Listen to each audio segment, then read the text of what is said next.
What's up, YouTube? This is Corey from the P4 Network, and today I want to talk about Doom Eternal. It's been a couple weeks since the gameplay reveal trailer at Quakecon, and unfortunately our reaction video was lost, but I think it would be crazy not to talk about this game because it looks amazing, and Doom is my all-time favorite franchise, so I have to just sort of gush a little bit about how not only are we talking about Doom in 2018, but this game looks like it might be one of the best of the generation. And that's a lot to say with only a 15-minute gameplay trailer, right? But I think when you look at what they did with Doom 2016 and you look at what they're doing with Doom Eternal, I think it's fair to say that this game is going to be amazing. And that's kind of what instead of just reacting to the trailer, I wanted to sort of explain why as a Doom fan I'm so excited about this game. And it's, if you look back at Doom 2016, the reason that game worked, and this might sound like a duh, but the team at id understands Doom. And considering none of the original developers and creators are there, that's a very tall order. But not only do they understand Doom, they are so talented enough that they have brought that forward without it feeling too much like a cash-in or a copy. And if you look at other games in the industry that have tried to do this, like Turok and SimCity and Bionic Commando, Alone in the Dark, the reason those games, in my opinion, weren't very good and failed is because all the developers tried to do was just make that game in HD and make it look nice, instead of looking at what made those games special. Like when you look at Doom, the thing that made those games awesome was the violence and the shotgun and the plasma cannon, the demons having such a unique look, and the level design being so open and big and secrets. And there's so many little things that make up the core of Doom. And when you pick up the shotgun in Doom 2016, it felt right. It felt like the Doom shotgun. And that's so hard to do. And not only did they did it so successfully. And when you look at Doom Eternal, you can already see that they're doing it once again. And when you look at the most basic stuff, like the Zombie Man is coming back, and that's a little crazy, right? He's the most basic enemy in the entire Doom franchise. He's there basically to teach you how to play the game, but as well as just teach you the shooting and to fill a room with a lot of demons. And the fact that they're bringing him back, and not only they're bringing him back, they're not changing his design at all, which is something that I think a lot of people were upset with Doom 3, and even in some cases Doom 2016, like the Imp and the Cyber Demon. While they looked cool, they didn't look like Doom enough.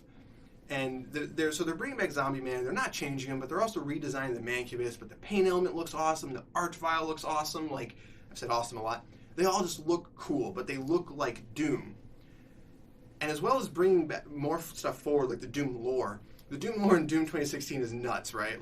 It's hidden in the background, and so if you don't care about that and you just want to play Doom, it's there. But the Doom lore is some of the most smartly written and best written that I've seen in almost any video game, because it basically flips the script on what you kind of know about Doom, and is that, Doom was about killing demons because you had to survive. But now they flipped it to the point to where the demons are afraid of you and they're trying to survive.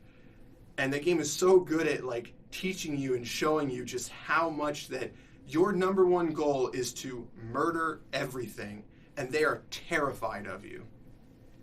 And the fact that they're going to bring that forward and talk more about that, I'm so excited to see what they do with this. And they even talked about the Doom universe now, and it seems crazy, right? It seems so weird to talk about a Doom universe and to talk so much about a story about a Doom game. But I have so much confidence in this team based off of Doom 2016 that I think they're going to nail it. But again, I just kind of want to go back to, when you look at the design of Doom Eternal, even just from this 15 minutes, the fact that they're redesigning Zombie Man and all the demons, but they're redesigning the plasma rifle, and plasma rifle's the weirdest, most basic weapon, right? It's a big tube, basically. It's a big tube that shoots energy. And the reason that the Doom 2016 was more modern design, right? It was more looked like a gun. But that's not Doom. You need the weapons to look super unique, right? And so the fact that they're taking the time to do that, but as well as recognize that they needed to do that, is so telling.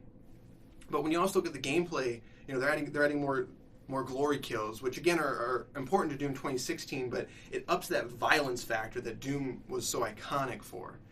But they're also speeding up the gameplay, and they're making the levels bigger, and they're doing things like the hook shot that in any other game would just kind of feel like a hook shot, to where you can kind of move faster, but there's that little detail that only attaches to demons, because that's what's important. That is what is important. is attaching to the demons and making sure that you get closer to just get in contact and destroy them. And whenever I watch the gameplay of this game, it's awesome. Like, they go from one demon to the next, and it's just, I cannot wait to get my hands on it to feel just the improvements that they've made. Everything about this game just it looks awesome. But what I also think is important is that they're also recognizing is that the mistakes that they did make in Doom 2016, they are trying to fix. And I think Doom 2016 is one of the best games this generation, but it is not perfect by any means. Some people, you could make the complaint that some of the levels are a little too long and too much arena-based, which is very true. You know, you get locked in a room with demons, and it can just feel a little too long sometimes. And the multiplayer is kind of a sore spot for a lot of people, and you could tell that it wasn't quite the same. It didn't have that same vibe that the campaign had. And that's because it was made by a different team. You know, the id team didn't make it.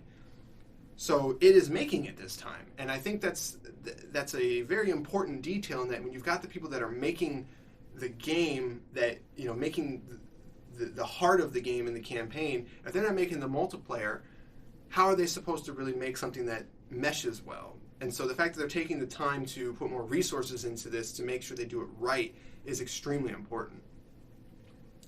And I think that's important is because, again, when you have another team doing it, it's never going to quite fit, which I already said. But if you also look at something like the Doom movie, which, you know, whatever, that happened. I actually don't think that movie's that bad, sue me. But it's a bad Doom movie, don't get me wrong. It's a kind of a cool movie, though. But that's what happens when you have a company or a team or something that doesn't understand what made this game, what made this IP special.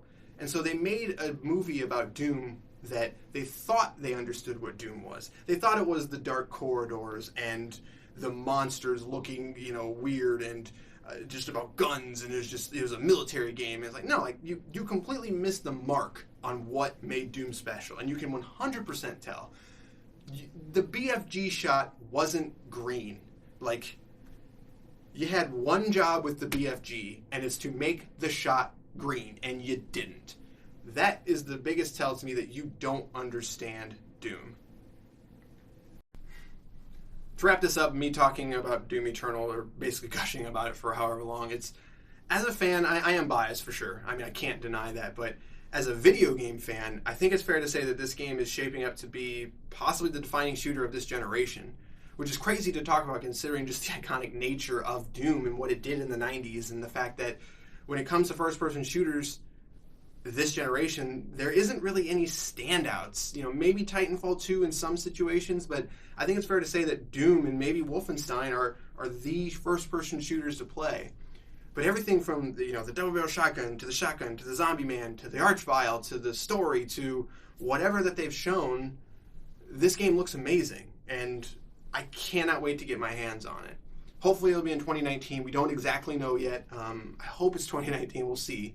But I'm so excited to play this game, and I'm confident that this team is going to deliver something great. So let me know what you think in the comments below. If you're excited about Doom Eternal. If you're not, I'd also like to know why too. Maybe you didn't like Doom 2016. Let me know why. And if you are excited, let me know what you're excited about. If it's a double barrel shotgun, if it's the hook shot, whatever it is, let me know. So hit that like button, subscribe if you want to see more content, and we will see you next time.